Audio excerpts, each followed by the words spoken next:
sa Shopple, just go to shopple.co and add ito sa property sa Involve Asia. Check our first video on that.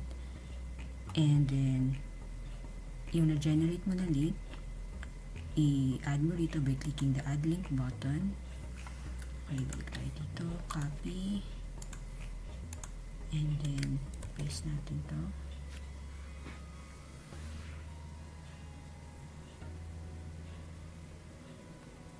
Okay, and then you can add tag para pagsama-samahin yung mga links mo. For example, I will add it here under homeschool, and then just click the save button. And then, makikita mo na siya dito. Pwede mo kunin yung link,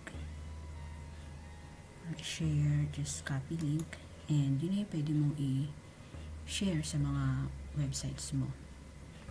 That's it.